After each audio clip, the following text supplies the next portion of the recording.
अखन अहाँ सब सुन रहल छी लक्ष्मी म्यूजिक स्टूडियो की शानदार प्रस्तुति। Singing by Sunny Singh.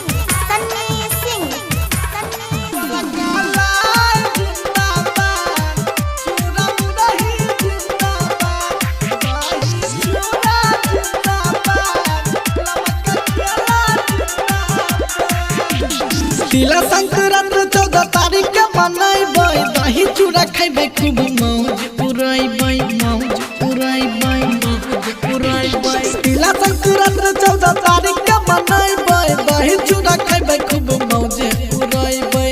तिला में पहल बहै छै बड़ा भारी, मिलके करै छै मिथिला के सब नारी। आबादी खाइ बहै तिल चोर के हम खूब परहसन।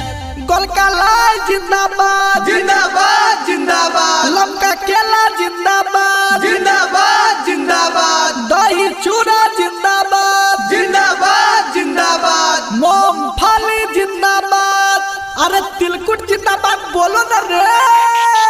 गोलका लाई जिंदाबाद, दही चूड़ा जिंदाबाद, लमका केला जिंदाबाद, मूंगफली जिंदाबाद।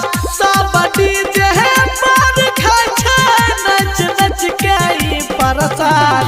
गोलका लाई जिंदाबाद, दही चूड़ा जिंदाबाद, लमका केला जिंदाबाद, तिलकुटबो जिंदाबाद।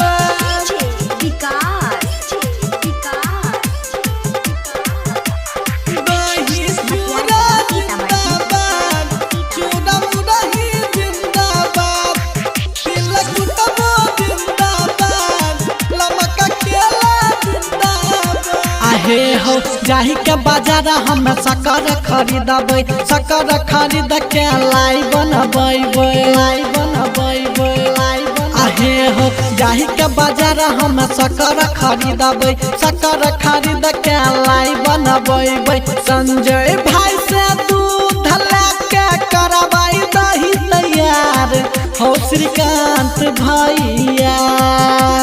खिचड़ी पापड़ घी अचार के करबै हम जोगार हो जयकांत भैया।